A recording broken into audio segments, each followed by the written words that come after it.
Hello and welcome to Avasant Distinguished Fellows Leadership Series. The series theme for our series this year is Bridging Business and Technology, Fueling Innovation Through Cross-Functional Mastery. Our session one is focused on driving business and outcomes across technology and business. I'm Samantha Rattan, your MC. Welcome and thank you for joining us. Here's a quick look at some of our upcoming sessions in the series. Session two will be focused on communicating and collaborating for impact. The link to register will be available in our webinar chat over the course of the hour.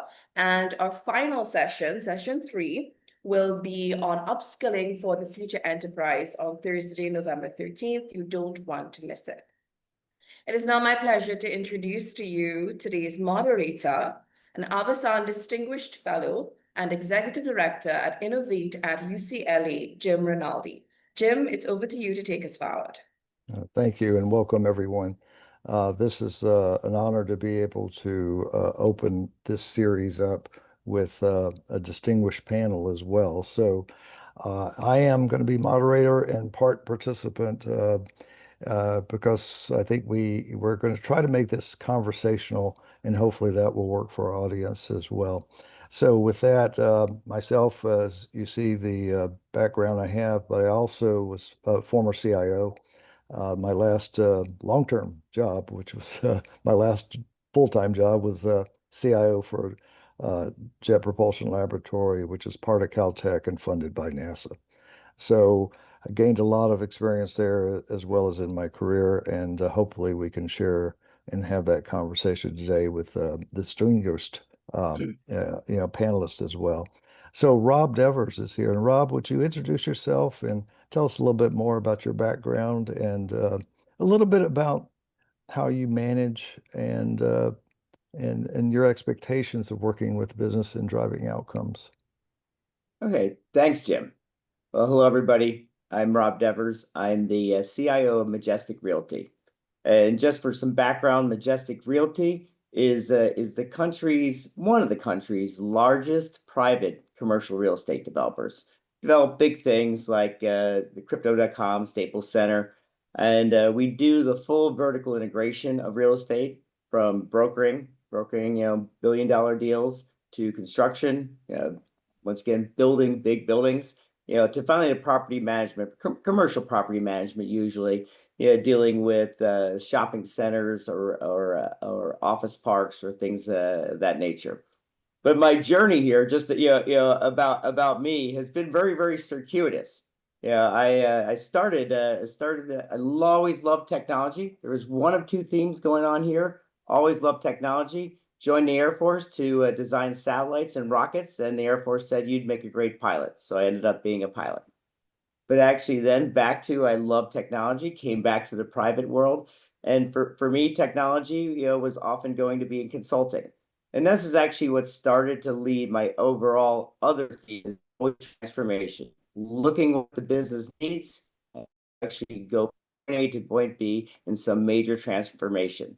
So I was in consulting with Accenture, Ernst & Young, Capgemini, but then would go back and forth between them, and industry, where I was second in command at Dole Food Company. Avery Dennison was a CIO for a furniture company. And then I also even had a stint with Avasant, one of my most rewarding times. But now I'm back here to industry, once again doing transformation. But the theme today is you can't do transformation unless you're in lockstep with the business. And how do you do that? So that's a lot of what I want to talk about today. Thank you, Rob. And Michael, please introduce yourself as well. Thank you, Jim. This isn't fair. I'm paired with two rocket scientists. I didn't realize that. So just so you know, I can speak for Rob as well. It's far from that. Well, I've had a long career. Started in consumer goods, went into consulting also, and then got into a fashion retail startup in the mid 80s before that was popular. And then I got into the next 25 years in media and entertainment with NBC for the 92 Barcelona Olympics, and then with EMI Music when Napster decimated the music industry, and then the NBA fortunate to be at the first lockout in the history of the NBA when I was there, and then HBO. And at HBO, my team and I drove through the creation of the original HBO Go, which is probably the reason why I'm on this panel. And I've been providing C-level advisory services, focusing on technology governance and cybersecurity since then. It's terrific. And, I want to ask you both this question. So this conversation and the theme we're talking about, the subject we're talking about, we could have had the same discussion 10, 20, 30 years ago when I was much younger and had darker hair. And so what's changed? What is driving this conversation today differently than what we would have driven the conversation 10, 20 years ago? Anyone first? Sure, sure. Well, the more things change, the more they stay the same. And I can't tell you how many times I've said that over the last few decades when we got into blockchain, and I said, that looks an awful lot like EDI, electronic data interchange. And the thing that is different is AI. Yeah. I think that's really on everyone's front of mind. I just was listening to CNBC this morning, and every day they're focusing on how it's going to change everything and is changing everything. But even having said that, it's probably one of the most overused cliches since digital transformation. Every company has AI in their products, and everyone is using agentic AI. You really have to get into what are you really trying to achieve? What goal are you trying to strive for? And an agent that just is process automation is not an AI agent, it's process automation, but people still call it an AI agent. So I think AI is, at least in the time I've been in technology, the the thing that's going to change everything more than anything else I've ever seen. And it's still early. It's going through the same cycle of every new technology of overhype, but also some really nice accomplishments. And if we can continue to focus on, as Rob was saying, also, what's the goal? What is it you're trying to achieve? And how are you using this tool to actually achieve that? How are you preparing for the future with your staff structure, with your third party partners? That's really going to make the big difference. But this is not going away anytime soon. Quantum computing is going to accelerate this on steroids, probably within the next 3 to 10 years. We'll see things we never thought were possible. And as a technologist, we're really going to have to be on top of what are we spending? How are we structured? What are we getting for it? How do we know it's successful? That's right. That's right. Thank you. And Rob, your perspective on this? I can't hear you. You're muted, Rob. Sorry about it. Speaking of nothing changes. Nothing changes. It's C-level executive. Of course, in the middle of this, the CFO is trying to call me. So perfect. I mean, I normally wouldn't say that, but I want everybody to get the same feeling. Yeah. Everything is still the same. You when you're in technology, you are always on call. I hope that's not an emergency that can't take this full hour, but we get preference here. So that's the main thing I really want to add on top with Michael is it can't be more better said. In some ways, with AI, as a matter of fact, approaching human type of cognition, everything's changed. But really, let me get philosophical here. Just in the last 3,000 years, nothing has changed. Absolutely nothing has changed. As a matter of fact, I've actually often had a theory that nothing ever changes with humans, or that it really hasn't since we've been monkeys, except for technology. And our world is always taking the art of the possible of something that's new and taking it to the science of the actual of something going forward. So as we talk about today, it's funny. But I think a lot of things that I keep bringing up in a theme, we'll talk about them. There's a lot of what's going on with AI. How does that impact the world, or even the mature level of the cloud and 5G and things where you have less latency and we're a lot closer together. But they will all be under the same framework. You could have taken the same themes for clouds, for PCs, for everything, and say, how do you take this? How do you put this framework in together? And how do you then take it to the business? Yeah. It's interesting. And just so from my perspective, I agree with everything I heard. I think the biggest difference is, it's mature, how things mature. AI is still in its infancy, even though it started in long time ago, 70s, maybe even 60s or more. And the fact that we have new ways and new speeds, a combination of technologies that allow us to do things that were impossible. I do remember when I was more technical and much younger, if I had had the tools that are available today, I'm not sure I would have gotten management, to be honest with you. But the fact is that we're more capable, and we're going to, as you were indicating, we're going to take advantage of it. And I think that's a big deal. So let me, given that hopefully that you're still in friendly relations with that CFO, I one of the issues in driving business outcome is building relationships with the C-suite partners as well as the executives in the company, boards. In your case, you're a private company, so it's not, you have a different type of board to deal with, and then we'll get to what Michael was dealing with. Tell me, what do you think in building those relationships to get things done versus get projects on the list, to get money aligned? All those things have to be done. But my experience was it's better to do it with good relationships than that's my job. How do you feel about that? Are you seeing that where you're at today? Well, that's back to what's always been important. As a matter of fact, you can't do anything without good relationships. As a matter of fact, that is the whole purpose of everything. Yeah. People, you could give people numbers all day. You could prove things all day. But people, in the long run, people take action with people they trust. So all of this is always an exercise of building trust and credibility. There's a few things with that. Of course, you'll always build the trust and credibility if you do have, the numbers, the metrics, and actually the outcome, but that's actually supporting. Yeah. Well, rule number one in trust is, how do you get, we're talking about how do you get these things done? Well, the first thing is to understand is, and this was actually something that was actually surprising to me when I was starting my career in the beginning, of things is, in technology, we're often not the people who get to decide what gets done. We're the listeners of it asking, what do you want done? What will have the biggest impact? What will change your lives? And then we're the ones who come back with saying, here's how I can help that. So my number one piece here is always listening to what needs to be done and where would we be together if that gets done. Yeah. Does it give you a different perspective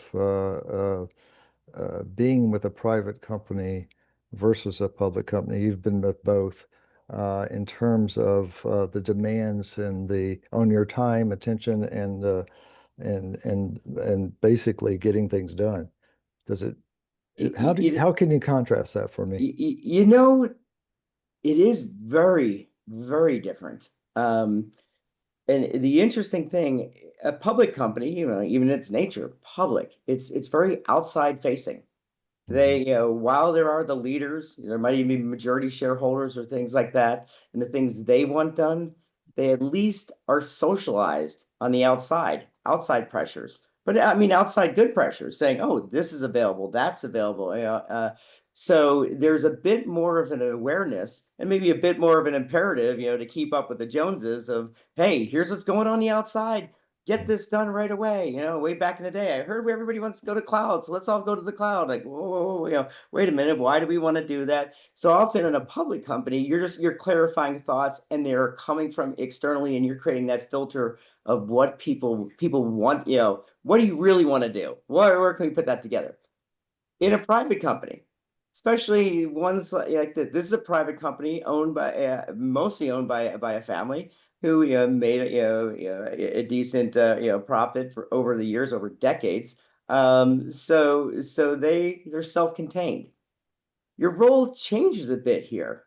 And this is actually, I find it more challenging because then they say they're very insular. They know what it took to get where they were before, but you're the agent of change. So they come in with this dual imperative of, hey, tell me what we could do. Yeah. But then again, I'm really, like all humans, I'm not comfortable with change. Tell me why I want to do this. Your job is to actually debate with me in a very positive manner. How are we, why should I change? So I need you to keep doing that for me and keep this constructive attention. And it's a very fine line to walk, but still a fun one.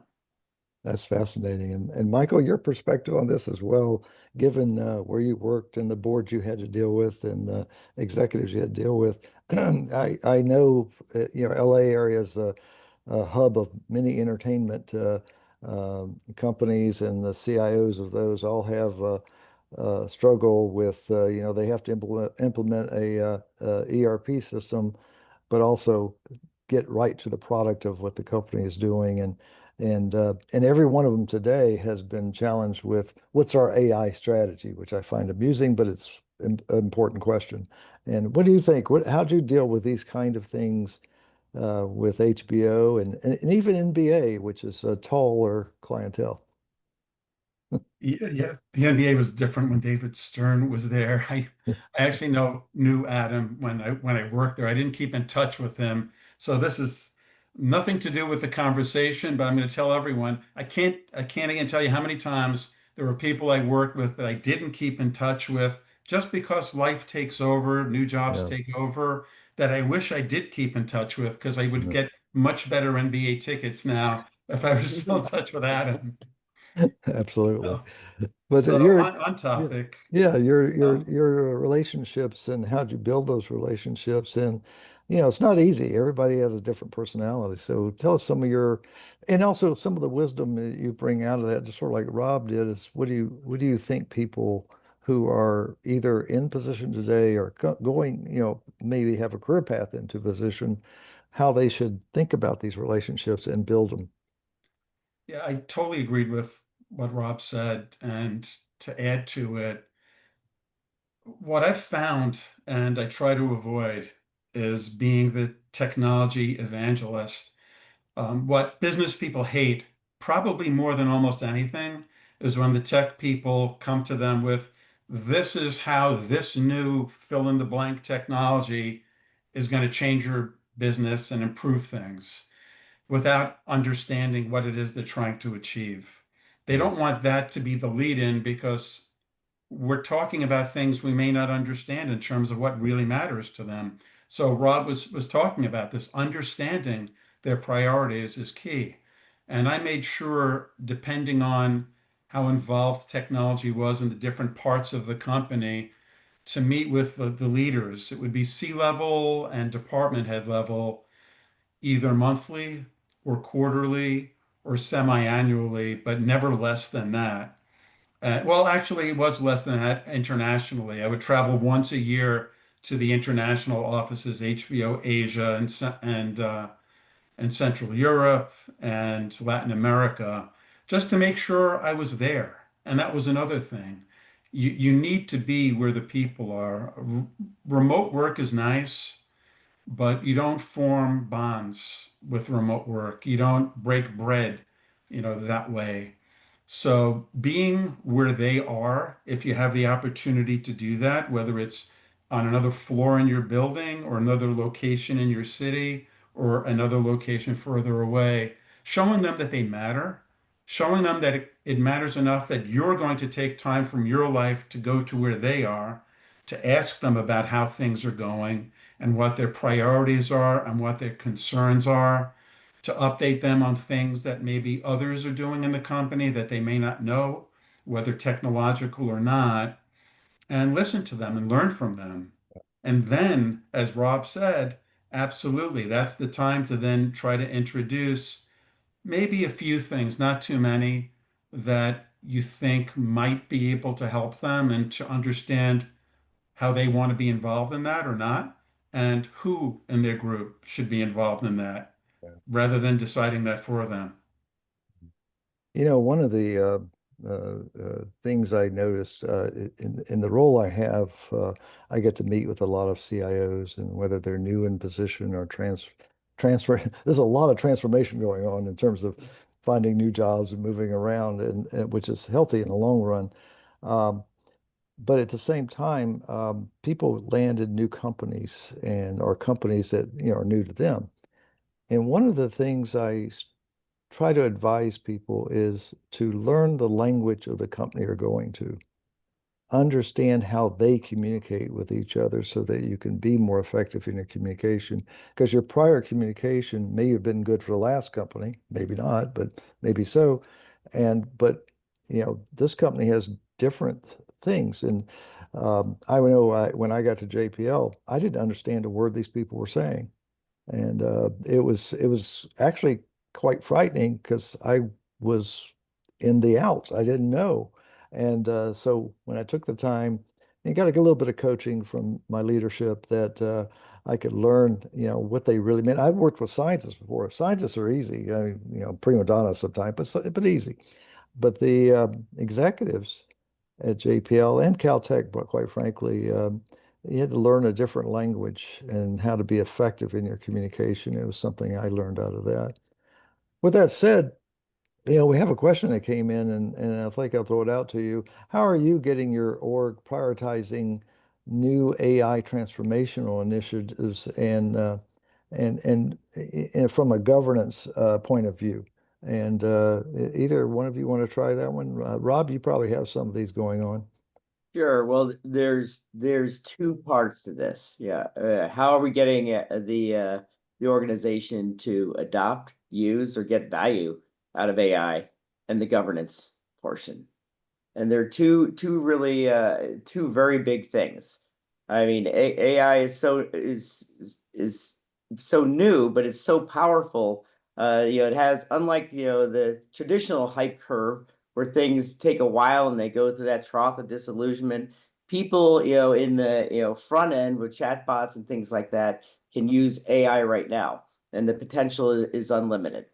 So the first part about this is a continuous education process of what's possible. It is throwing out, hey, almost anything is possible here. But then it's an interesting question. How do you get them to use it? Well, it's full circle back.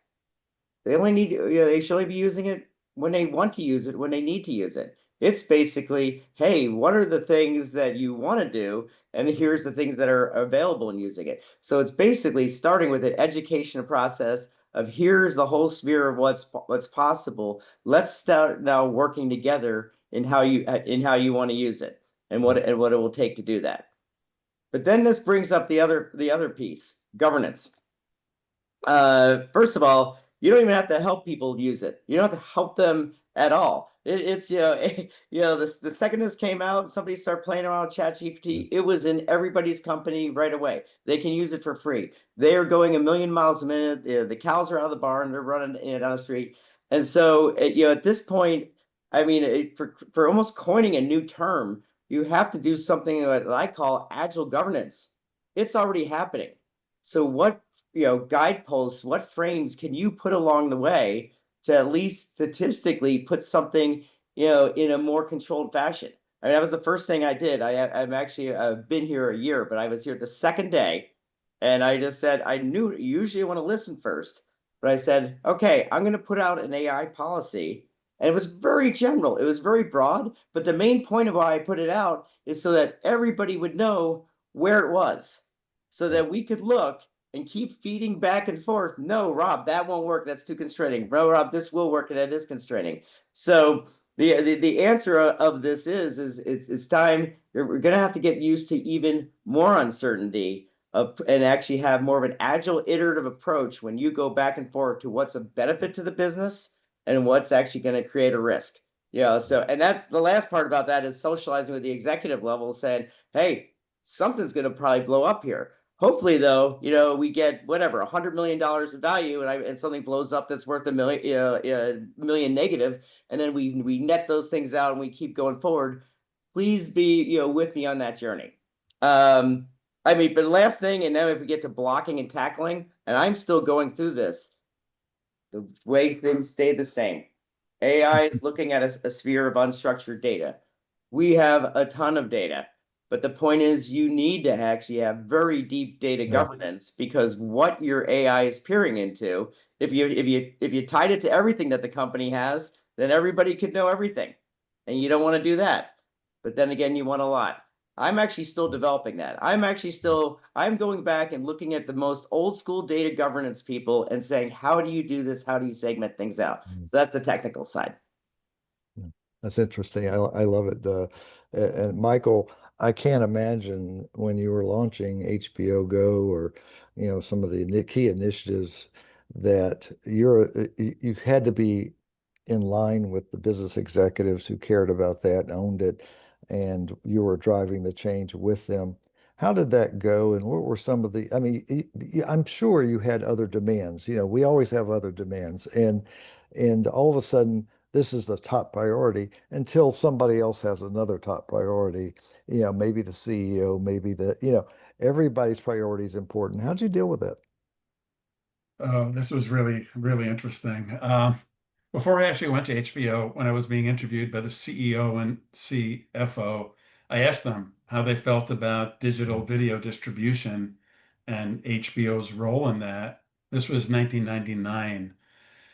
And I said, I was just prior to the NBA, a music company where they fought against digital downloads and digital distribution.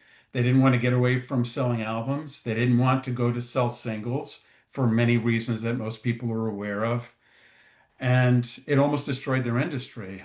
And I Yeah. said, I'm not interested in going to another industry that's going to let itself be destroyed by trying to fight the incoming wave. Yeah. And they said, we absolutely see the opportunity and the risks. We want to be prepared for it, but we don't want to go too fast. We want to be ready to do it at the right time, and we want to be able to experiment with it. And I said, I could deal with that. But what they didn't want to do is a huge investment early on, prematurely, and then have to continue to invest in it since technology is always changing. Once you do it, you're stuck and you have to continue to support that. So we move forward very slowly in a very stealth kind of manner. I had a very small team. There was no one to draw upon that had knowledge of media distribution at that time. Very, very few companies were doing things like that. Real networks, which most people never heard of, Yeah. but they were one. Yeah. Apple hadn't even started yet. Steve Jobs told me he didn't see a future in video distribution. He literally told that to me to my face when I asked him about it. But he was clever. He never showed his hand.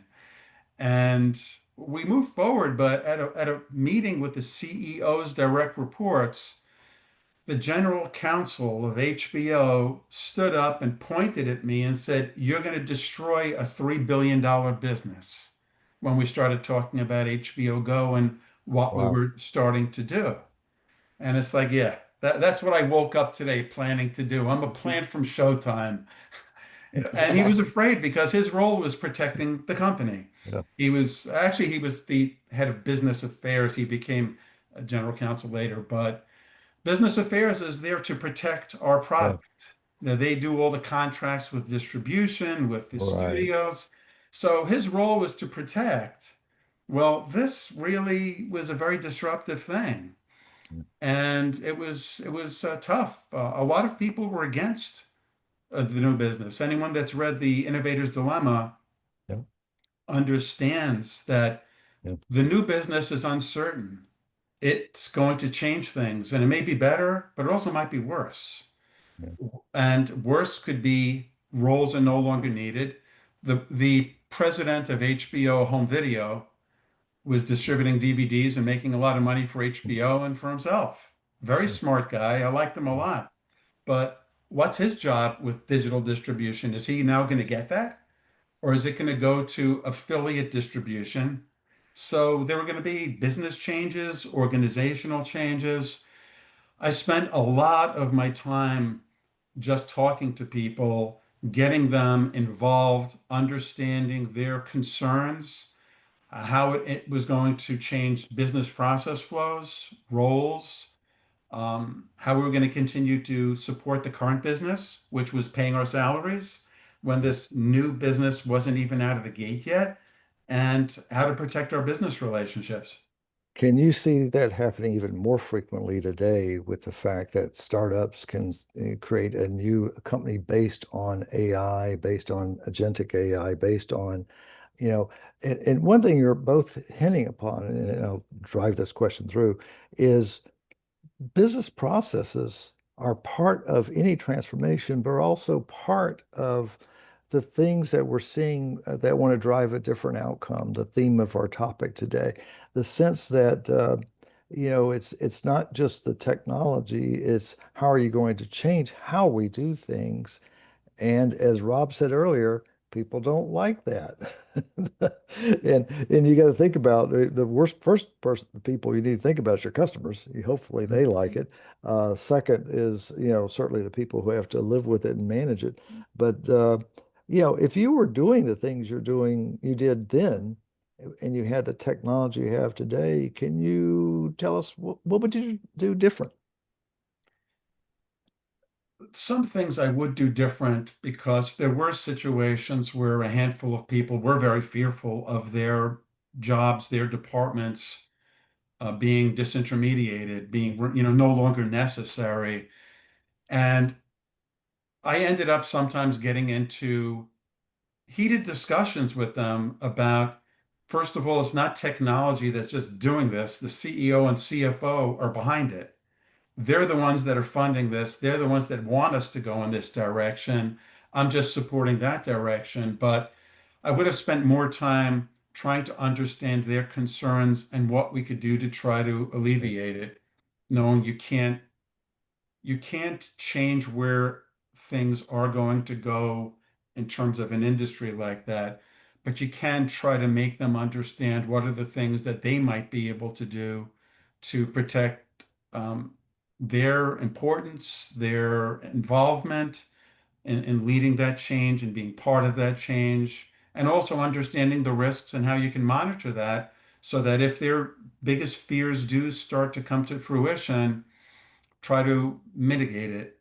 And communication with the staff is also important. We couldn't do it when we were stealth Right. because there are things you just can't tell Right. everyone. That's right. But once you can, it's really important to communicate that out so everyone Yeah. understands what it means. Because if there's a gap of knowledge, they'll invent their own answers. Yeah. And I can't tell you how many times I've heard in merger talks and things like that. At NBC, Bill Cosby was going to buy NBC every year for like 5 years. Hmm. And everyone would be fearful and frozen of something like that. So you can fill in your own, this is what they're fearful of, my job's going away tomorrow. But if you can give them time frames, if you can make things as clear as you're able to without being disruptive and understand and empathize what it Yeah. means to them, then you could reduce the likelihood that they're going to impede it. It's fascinating.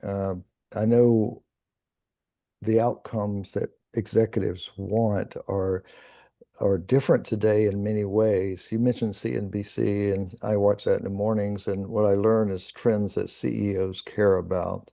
AI has certainly been one, and you mentioned quantum, which is coming, certainly is going to change how we do things dramatically. But we have to be able to translate that and communicate that. Uh, I often joked recently that, and I'm going to say this wrong way, but Copilot is not an AI strategy. And even though we want personal productivity, it's a tool in the strategy. It's, Gen AI, everything is a tool in that. And so, Rob, you mentioned something that stuck with me is you started a policy day one, which is a form of communicating we're thinking about this. We know about this. And what I find is that communications is the biggest problem, not only in relationships, but also in effectiveness of IT to get things done. And how, besides doing that, are there other things you're doing to keep the business informed and to get their input into what you're planning? That is so true. Okay, so yes, day one. So basically was day one. And once again, the theme is listening, but an active listener is saying, here's what I heard. Or even better, sometimes if you're not hearing something, then you throw out a provocative statement. You do it with finesse, so you do it as safely as you can, but throw it out because you get a lot of feedback when somebody says, no, hey, that's not what I was thinking. Oh, really? Then what, now we're talking. Yeah. What were you thinking? So day one, yes, I put out this policy and told everybody where it was. Day two, I announced, that there will be the coming of a technology newsletter. And I find that, if you have over 100 people in an organization, that seems that should be one of the foundational things of any IT organization. Just a repeated newsletter coming out, going, hey, here's what we're hearing, here's what we're thinking. What else do what's on your mind? People like to communicate a lot of different ways. Sometimes when you're one-on-one, people open up. Sometimes people open up in a group. Sometimes people, as a matter of fact, I'm one of them, like to be thoughtful. They read something and they think about it and they come back. So you look at a lot of different methods, but make those methods at least predictable and when they can come up. So Yeah. yes, so I started with a newsletter then also that tied into that and started throwing the provocative things out. Also, this helps me with this was brought up also with AI, and AI is the extreme example. There is always there's so many balances in IT and in technology, and one of the biggest balances in technology is getting the biggest benefit as quick as possible versus the downside risk. And how do you manage those two things? That's the other thing that I look at, day one in terms of communicating. Hey, here's the benefits, but here's where I'd like you all to be aware in the downside risk. Yeah. And that's one thing I swap away from something that's often a little bit more boring, but never goes away too, is the risks and the threats, security, cybersecurity, things like that. When I'm communicating to folks, always want them having that stance of there's a risk on the outside. This is one place where I haven't seen technology ever trumping a mindset. But when you look at security and things going on in security, it takes tens or hundreds of millions of dollars to compensate for somebody not having a watchful, anti hacking type of mindset. So there you go. Ongoing communication and provocative questions. Jim, I'd like to add to that just briefly. I love the newsletter idea and the communication out. The area that sometimes we don't cover well enough, and I learned from an intern at our company about it, was the business users know so much about technology today. They're exposed to so many friends at other companies, so many communications that they receive, that they often have solutions we just don't know about. We can't scale our IT group to know everything about every department in the company and every industry that exists. So we have to be open to both a ground up and a top down perspective. And ground up is really creating a way for the business users to provide recommendations Yeah. of tools and products and use cases that they've heard about that they think might work. Yeah. And then from the top down, having the key business leaders involved in discussion about what they're hearing works, what they're thinking might work, and being involved in the prioritization of what we do. And if you do it both bottom up and top down, it's a lot to manage, but it's really, really worth the time. I would tell you both reminded me that one of the things that was effective for me in our organization at JPL was to bring do point of, matter of fact, we have a question on this, do point of or proof of concept type, trials, but make sure your critics, your complimentary people, your customers were involved in that. They were your best communicators. Critics are always going to be critics, so you just expect that and you toughen up. But the people who saw value in what you were trying were your best salespeople and best people to get things done when you're working with business. Now, obviously, JPL was a different type of model in terms of business, but when you think about putting a rover on Mars, it starts just like if you're going to build a hotel or you're going to build a large facility like Majestic Realty does. It's a huge project with a lot of moving parts. And when you can interject an emerging technology to maybe help with the users, I say to users, your business counterparts,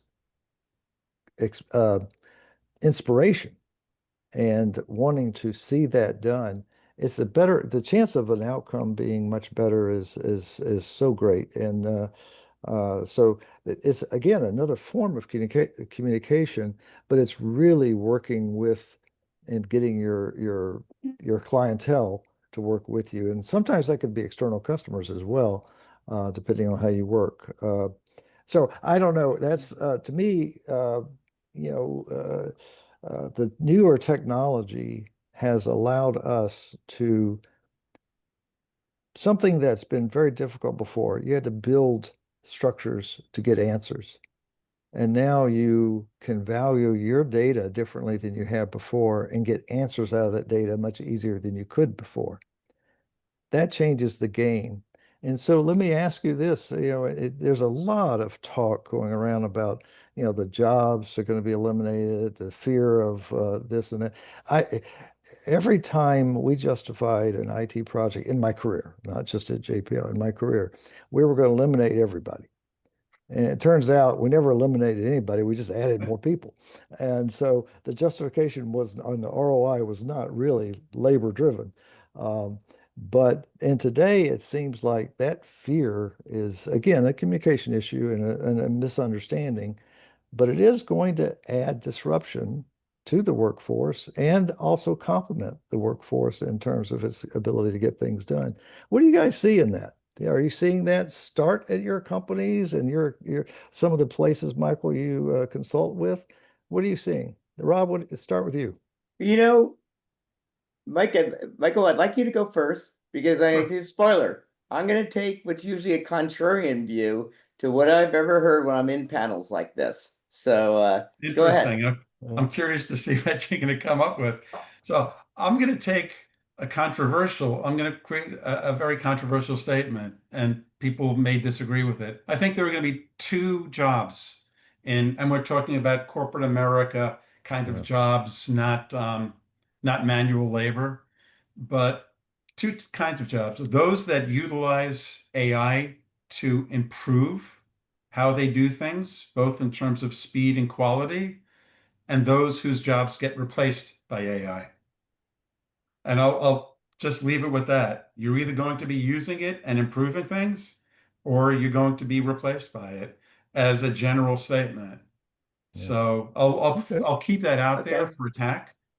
All right, very good. All right, contrarian.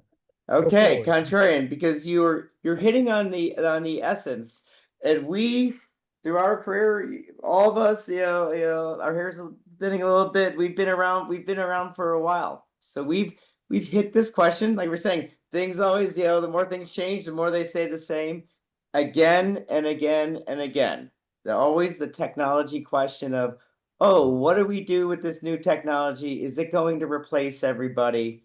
Everybody's jobs are going to be replaced, at least in a certain area or something going on.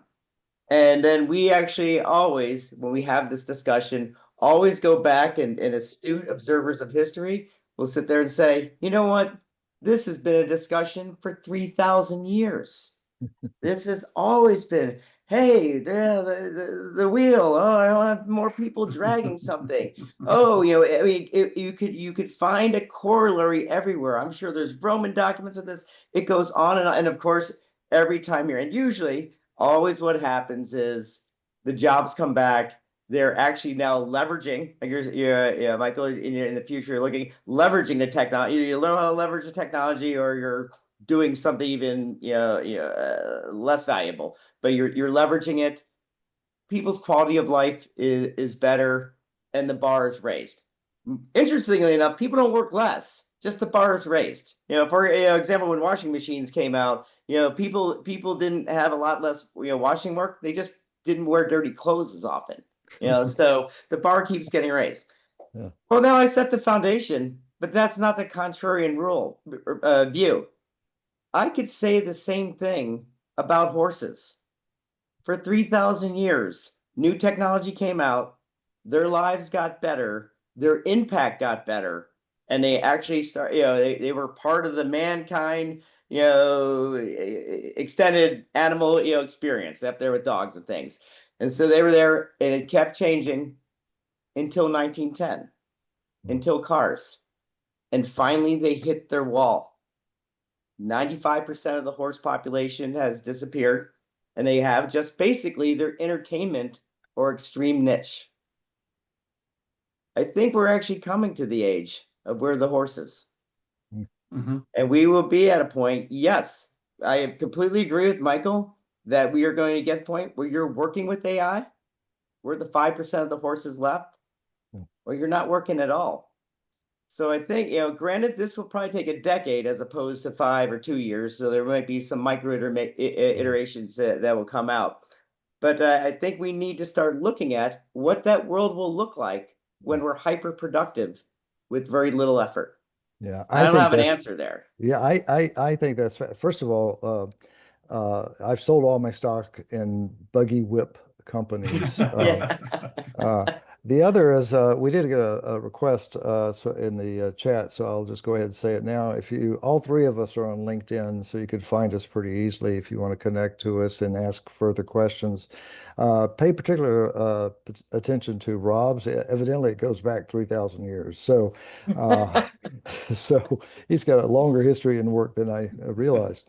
With that said, AI is not only presenting more opportunities for business to, the CEOs I speak to, they want efficiencies. I try to change that to effectiveness, to be honest with you. And they want CIOs to be more involved with the product or service of the company, such that AI or whatever that's emerging technology they could benefit from makes their products or services more valuable to their customers.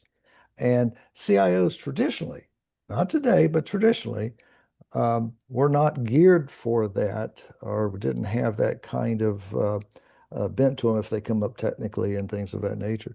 So with that given, and I still hear that from CEOs today, and they're also thinking about supply chains. They're thinking about risk management. They're thinking about cybersecurity too, but I don't want to talk too much about that today.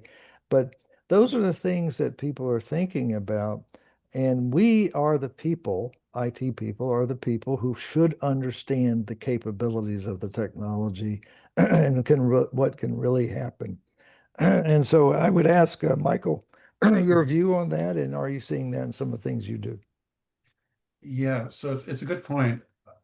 Strong recommendation I'd make to everyone is you really need to understand what's working with respect to AI, agentic AI, regular AI, LLMs, small language models, whatever they are. You need to be plugged in and you need to be in communication with people. If you're at a level where you're working with professional service providers, technology providers, business process providers, you need to hear from them what they're seeing, what's being implemented, how long does it take, what have they seen succeed with POCs versus how they've failed. You need to go to the vendors themselves. They're trying to sell you goods. Good. Show me how it's helping. Give me references of companies that I can talk to. You really just need to be aware of all those things so that you're prepared. And it's changing so rapidly. There's no way, unless you were an AI agent yourself, you'd be able to cull through all of the information that's coming to us every day. But this goes back to what we were discussing earlier, all of us. It's about relationships. If you have the relationships with the service providers, the technology providers, you're going to learn a lot. And they're going to focus on what's working. They're not going to talk about all their failures. So at least you'll learn about what does work and see if that can apply to your company. The ultimate AI is that I look forward to is that I'll be a robot for 3,000 more years and I can talk to Rob, who has 3,000 more years above me. So the fact is that this technology is going to open up ideas about doing things different. And it's a form of how do we manage expectations as well as outcomes. Mhm. Outcomes are interesting because I've always found it's hard to measure some of the outcomes that people want, and no disparaging thing to my business counterparts is they're not good at it either. And trying to ask them, tell us what success looks like. Well, we land a rover on Mars. That's success. I agree. Got it. We may have killed 1,000 people doing it, but we agree. And so, but measuring success in some of the business projects that go on and transformations that go on, whether it's a lodging company, what we're going to see with healthcare, I think is going to be enormous. And but it's hard for me to imagine what does that look like in realty? What does that look like in real estate? Where those are I've done that before, and those are tough projects. These are not for the meek or mild. And so, how do you manage those expectations, Rob? So the expectations of what success is, Yeah. and how we're looking at Yeah. success. Well, first of all, full circle back to this is we're defining success together, and more than defining success together. The business or the folks that I'm working with in these relationships, they're defining success. I Yeah. might be the aggressive facilitator saying, well, did you consider this, this, and this? Maybe you might want to redefine it. But in the long run, that's that's what I come up with first is actually defining this term and also being flexible. We are humans. We might as you get down a path, you think success is one thing, and then as you get further down the path, you say, oh, it's something else. You could sit there landing on the moon. I think part of defining success there was to win the Cold War. It wasn't to explore things. But as we won the Cold War, so maybe success is how can all these technological advancements be put into our society for our own benefit, and we got a whole new level of success. So when I tie all this back once again, and I know it always goes back to AI, but it is an amazing thing going on. Right now, we can leverage the blocking and tackling and having AI take care of some of the day-to-day things and actually put the what ifs on the table so we can full circle back, get back to it's going to be the same theme here to the relationships, the what ifs, and defining success and updating it together. I agree with you. That's great, great. And Michael, any perspective on that you'd like to share? Yeah, I don't always do this well, but I'm going to try to keep it simple. What I found to be the most important thing with almost anything in corporate America is revenue growth. Mm. If you're in a company that's growing revenue, that covers many ills. It covers almost every ill.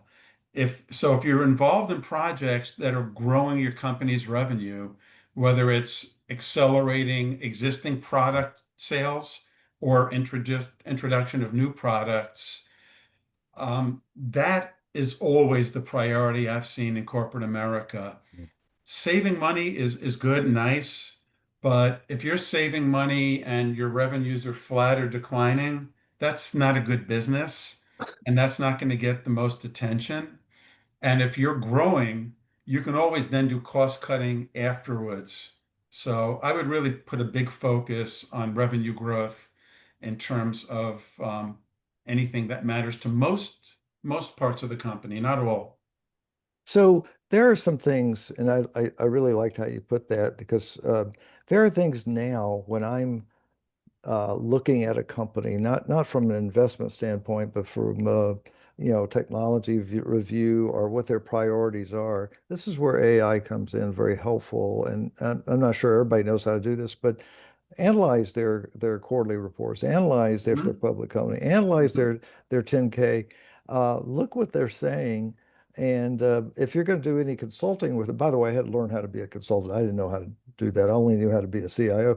And so when I started learning how to utilize those things, it was amazing what you can learn about a company, and it's amazing how many people don't do that. And Mm-hmm. so what we have today is a way of getting answers where it used to take 3 weeks and 12 people, it now could take 5 minutes. And I think we're just at the cusp of realizing what those things will do for us, which will create new opportunities going forward. So let me ask you guys in the last few minutes that we have, um, what's your burning issue? What are the things that if you could solve today or you would apply technology, money, resources, what would you do different than you're doing today? Who wants to tackle that one first? Yeah, I'll start with it's my burning issue. I don't know if it's differently or anything else, but I'm gonna go all the way back to Michael's theme.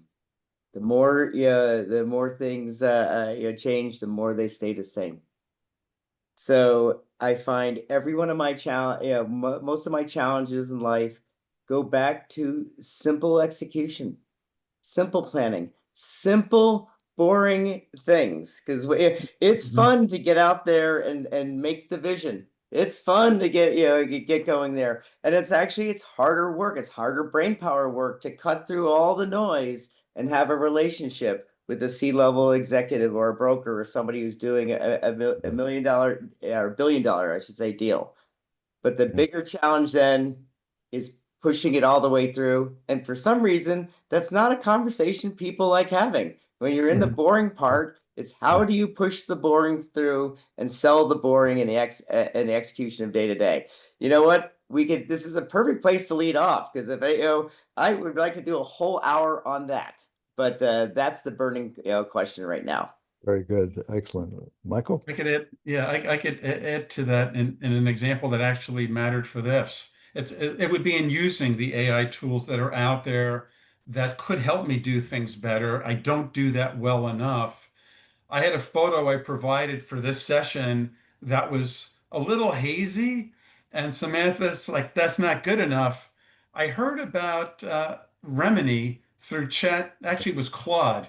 I asked it, what tool could I use to enhance the clarity of this? And it said, use Remini. And I did a free trial. I did that, downloaded the tool, uploaded my photo. It improved it tremendously, sent it to Samantha, all within about 15 minutes. There we go. There we And, go. Yeah. like if I could do that more often, I'd be a very happy man. Yeah. And my final comments, and I'll turn it back. Thank you, Michael. Thank you, Rob. I think what we've learned out of this today is the technology shifts we see coming are certainly real and they're going to have impact. But to have business impact is you start with the relationships anyway, regardless of the technology, whether you go back as many years as Rob was talking about or you go tomorrow. The fact is that you build relationships because things, as well as we plan, things don't always go as planned, and you have to be agile and flexible to change. And that is one of the biggest obstacles in a lot of companies and a lot of CIOs, quite frankly, role today. So I hope this spurred a lot of conversation and feedback, and hopefully you enjoyed this session. I certainly did. Thank you, guys. Samantha, back to you. Well, great, Jim. Well, that brings us to the close of today's Avasant Distinguished Fellows webinar. I hope you all had as much fun as I did. A big thank you to our speakers for sharing their unique and powerful insights, their stories, and of course, their lessons from the front lines, showing exactly how leaders are driving innovation at the intersection of business and technology. A replay of today's session will be available soon and shared across our web platforms, so keep an eye out for that, especially if you would like to revisit the discussion and, of course, share it amongst your networks. The registration links for the upcoming sessions in this series have been shared in the chat, so be sure to sign up so you don't miss out on more exciting and engaging discussions. Also, don't forget to mark your calendars. Our Empowering Beyond Summit 2026 takes place on May 4th and 5th in California. Now, this is our annual flagship event and not one to miss. So stay tuned for updates, especially on our early bird tickets.